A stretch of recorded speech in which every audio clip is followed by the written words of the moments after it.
Bonjour à tous et bonjour à toutes et bienvenue dans le magazine Ça m'intéresse, le magazine de la connaissance. Dans la rubrique Science, nous allons parler des arbres. Et voici le gros titre. Ils viennent, sentent et communiquent, les autonomes facultés des arbres. Sensibles à la lumière, au contact d'un insecte ou aux odeurs, ils ont développé des propriétés que l'on commence tout juste à découvrir.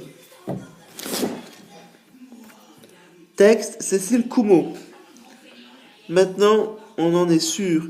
Il existe 65 065 espèces différentes d'arbres, nous a appris l'association britannique botanique Gardens Conservation International. Mais il reste encore beaucoup à découvrir sur les végétaux, se réjouit Catherine Laine de l'unité PIAF physique et physiologique intégrative de l'arbre en environnement fluctuant.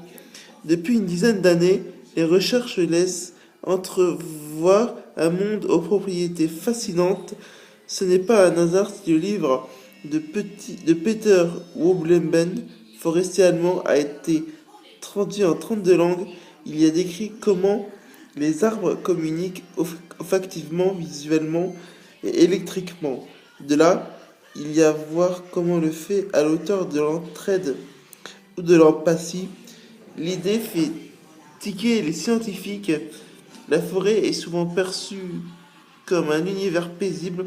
En réalité, la compétition entre plantes est permanente, explique Catherine Laine. Lorsqu'on est enraciné, capter la lumière, accéder à l'eau, se protéger des prédateurs impose aux développeurs des capacités d'adaptation.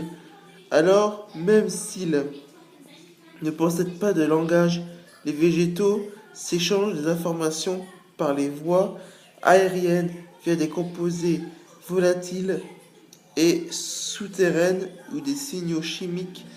90% des végétaux ont leurs racines connectées à des filaments de champignons. Par ce réseau-là, plante fournit aux champignons l'essentiel de son alimentation sous forme de sucre produit par la photosynthèse. En échange, le champignon lui livre sels minéraux et eau. La jonction entre les filaments du champignon et les racines de l'arbre se fait à l'aide d'autres plantes et de micro-organismes présents, précise Yves Dessau, directeur de recherche au CNRS. Et si un champignon n'apporte plus assez d'éléments minéraux, l'arbre met fin à cette symbiose, souligne le chercheur. Ce système ne supporte pas la triche. Rien ne prouve qu'un arbre transmet volontairement une information à un autre arbre, tempère Jacques Tassin, chercheur en écologie végétale au CIRAD, Centre de coopération internationale en recherche agronomique pour le développement, ce qui n'empêche pas l'arbre de capter par exemple le composé volatile émis par son voisin. Les plantes sont opportunistes, elles tirent parti de toutes les informations qu'elles reçoivent. Ils sont capables de distinguer les couleurs. Dites-vous bien une chose, les plantes voient. La formule du biologie Daniel Charwitz, auteur de Plantes et ses sens, n'a rien à voir avec de l'autopomorphisme. Les plantes, hébersées ou ligneuses, possèdent des photorécepteurs placés le plus souvent sur leurs feuilles. Ils sont nombreux, au moins 11 types, alors que nous n'en avons que 4. Grâce à eux, un arbre peut percer, voir l'intensité de la lumière, sa direction et les heures d'ensoleillement. Certaines espèces, telles que le peuplier ou l'orme, verraient même jusqu'à 3 mètres et en couleur. Les pigments des feuilles absorbent le bleu, le rouge clair et réfléchissement le vent et le rouge foncé. Ainsi, en mesurant la lumière rouge, les physiotromes évaluent la durée d'éclairement journalier, une information majeure qui permet à un arbre de savoir si nous sommes au printemps, s'il est temps pour lui de fleurir ou si l'automne arrive et qu'il y fait préparer la montée en graines. Ils sont conscients de l'espace que leur corps occupe. Le proprioception est pour nous comme un sixième sens. Il nous permet d'appréhender à chaque instant la position de notre corps en 3 dimensions. Les végétaux ont eux aussi développé ces capacités. Un arbre perçoit la position de son tronc et de ses branches. En outre, il peut recoiffer son alcalure pour poser droit malgré des éléments contraires comme le vent ou la neige. À l'intérieur du tronc et des branches se trouvent des cellules contenant des graines d'amidon qui bougent en fonction de l'inclinaison. Détail Catherine Laine. On peut comparer ce principe à celui du niveau à bulle du maçon. D'autres cellules perçoivent la courbure en réaction. L'arbre fabrique du bois qui permet aux fibres de se rétracter ou d'être compressées pour repartir à la verticale. Les jeunes arbres sont plus doués par la proprioception qu'un chêne centenaire. En effet, l'écorce l'épaissit avec le temps et devient donc moins souple. Ils réagissent à la caresse du vent. Ils ne possèdent pas de terminaison nerveuse et pourtant les arbres ressentent le contact d'un insecte, d'une goutte d'eau et même la caresse du vent. Les végétaux n'ont pas un véritable sens tactile, mais ils perçoivent les contraintes mécaniques relatives. Le chercheur Yves Dessau, cette capacité porte un nom, la tigromorphogènèse. De nombreuses études menacées sur des petites plantes le prouvent, mais ces constatations faites sur les hectares herbacés n'ont pas de raison d'être très différentes pour les ligneux, estime Catherine Laine. Par exemple, la moindre pression active 2% des gènes de l'arabette, quand à la sensitive, elle replie ses faux-fioles les unes après les autres au premier contact avant que toute la plante n'adopte cette position de reptile défensif. Certains végétaux savent mieux modeler dans le temps cette hypersensibilité, fournissent la réaction appropriée à leur survie dans les régions ventées.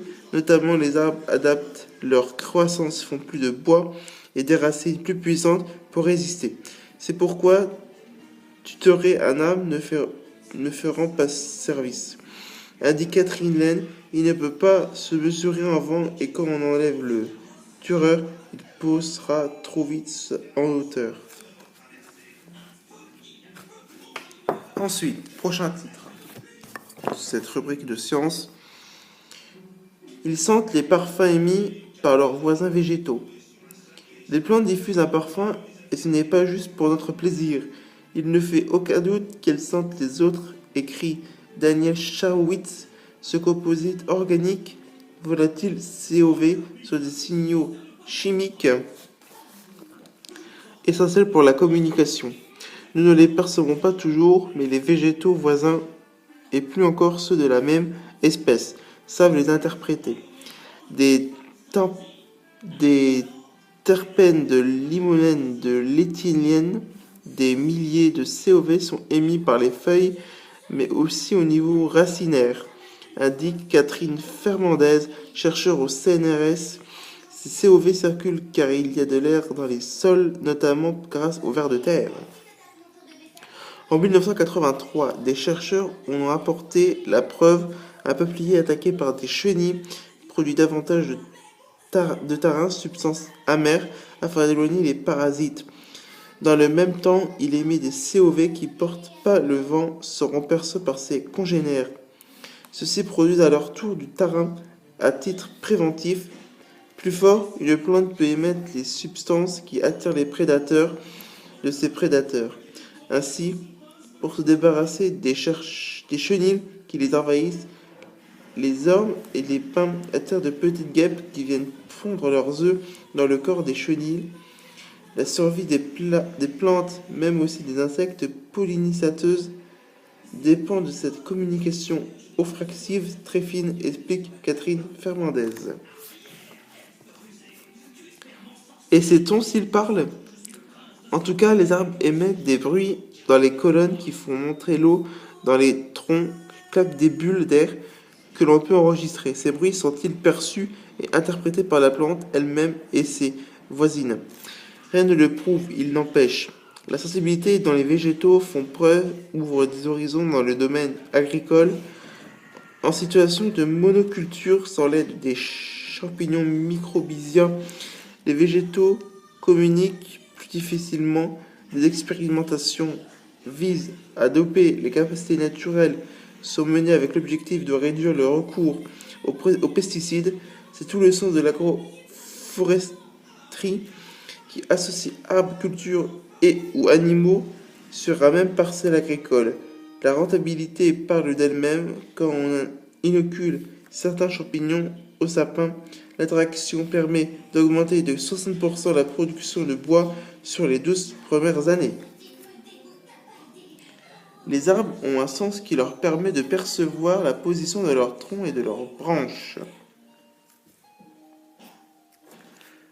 Pour aller plus loin, livre La ville secrète des arbres, Peter Robinbluven, édition Les Arènes.